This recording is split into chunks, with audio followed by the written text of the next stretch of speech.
people are going to buy from people they know, like, and trust. I actually found that my best sales relationships come from a little bit of challenge. So what's the number one tip then to prevent this?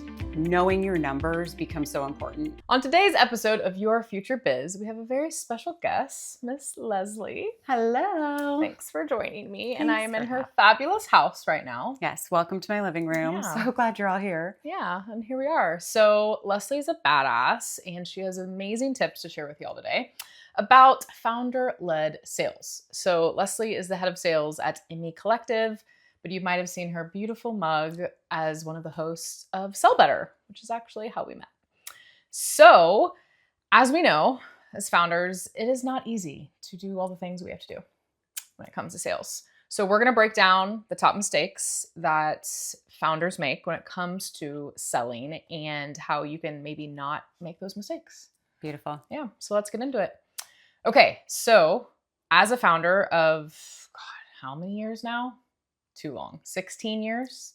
Yikes. I have personally struggled with the things we're going to talk about today. So first, let's start with scope creep. The lovely, lovely scope creep. Because here's what happens is, especially for new founders, so excited. So excited. So common. Someone is going to hire me. Oh my God, this is amazing. Bring that money in the door. Do whatever it takes. Yep. And then we do the proposal. We give it to them. They say yes. And then what? Your money just flies.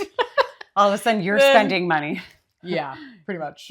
It's now not making you any money, and you are actually paying your clients to do work for them. Pretty much, yes.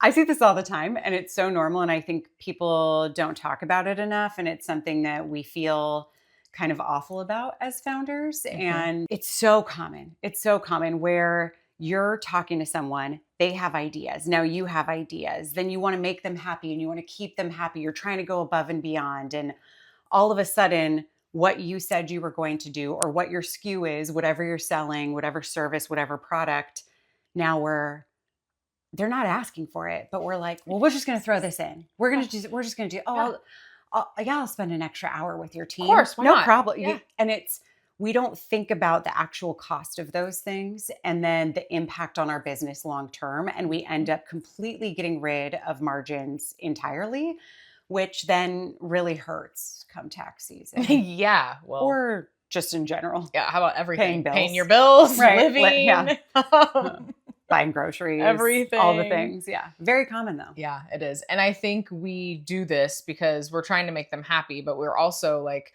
we love what we do as founders, most of us. Yes. Like we started a business because like we're genuinely passionate about this. So we get way too excited. We're like, but you guys need this. Yeah, we'll do it. No big deal. Like no big deal. But then like 18 hours later, You're like, shit, why did I do that?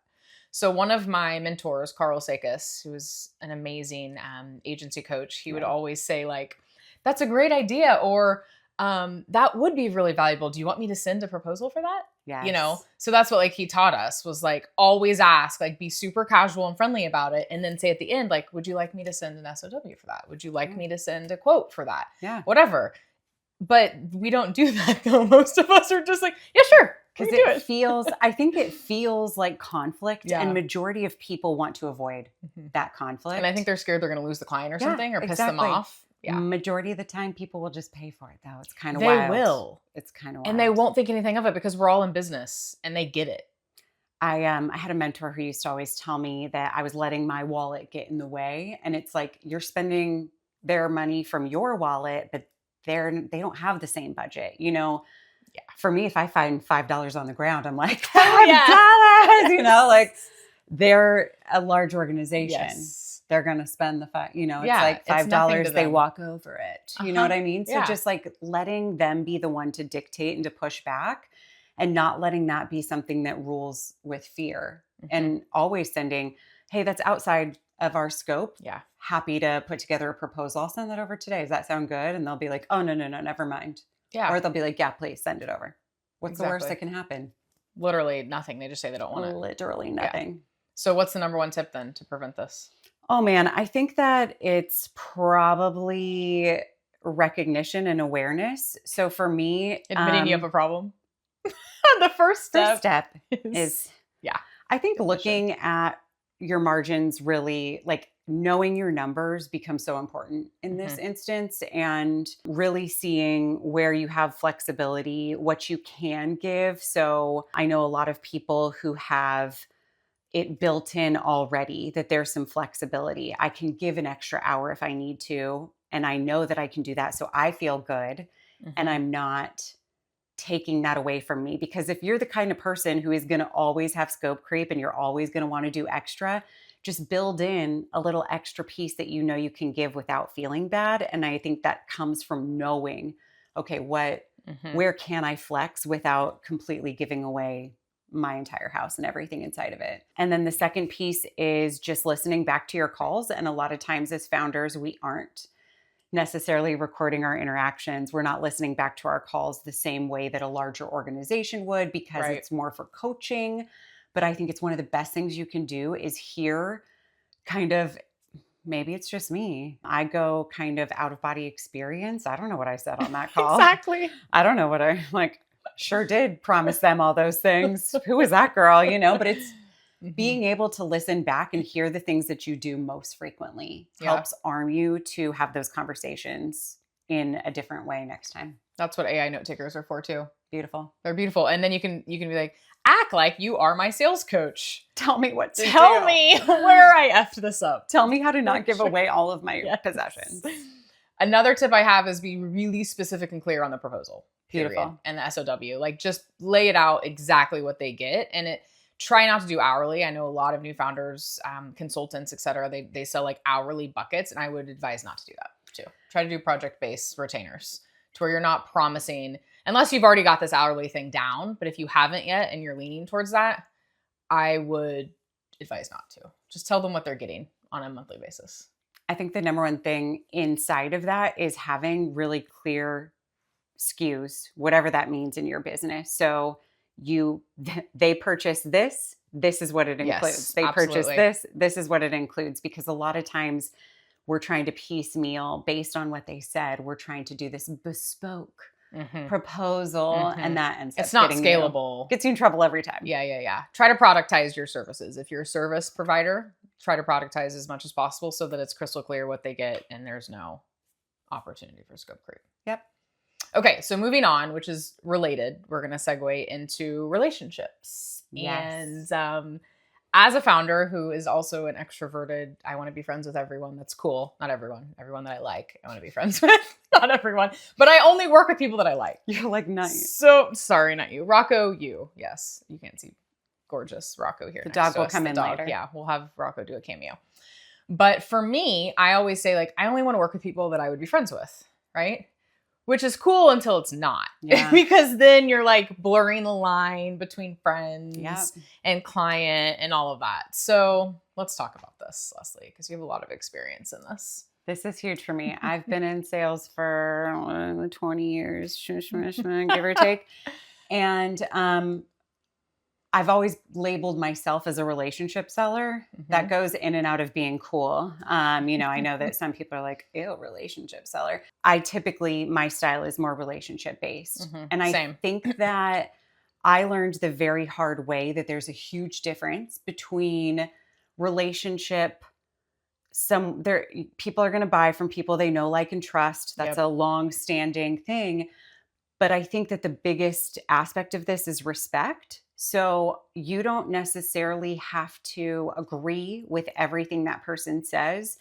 I actually found that my best sales relationships come from a little bit of challenge, a little bit of, hey, have you thought about it in this way, where Mhm. I'm pushing back and I'm saying, oh, are you sure like that's the best thing to do in this current scenario? I think you Mhm. might actually want to go down this path. And here's why I'm saying that. And if we respect each other, if there's balance there, that's going to be appreciated. Absolutely. And I've actually seen a higher retention rate and a rebooking rate with my clients who it's more of that respect, that dance, that I'm giving my opinion in a way that's kind, Useful and useful, not an asshole, you know? not a jerk, Yeah. versus the people who,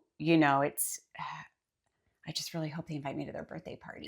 I really hope I they want to think be my cool. lunchbox is cool, right? Like that's oversimplifying it, but relationship for the sake of being liked or being cool rarely works in your favor sales wise. And a Yeah. lot of times, those will be the people who are going to ask and overstep Hmm. into the scope creep we were just Yep. talking about Yep.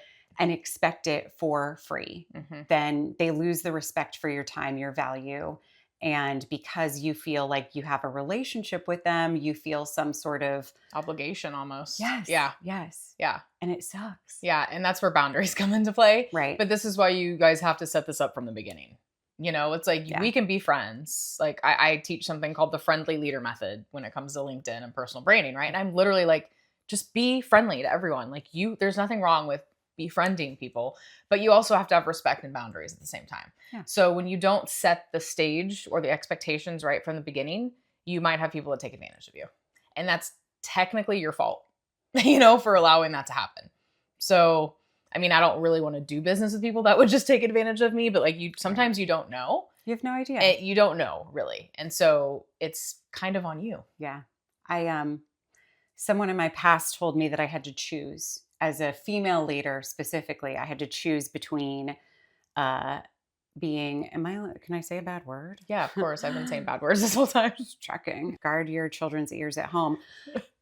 She told me I had to choose. She's like, well, you're a leader now. You either have to be a pushover or you have to be a bitch. There's no in between. Wow. And it sticks with me. I think about it still. This was years and years and years ago. And I'm still thinking about this moment where it's like you can be kind Yeah. and also a badass at the same time. Absolutely. There's not this mutually exclusive relationship there. Hmm. But I think a lot of that comes from this fear of if I'm too nice, they're going to run all over Yep. me. And take advantage of me. And if I'm,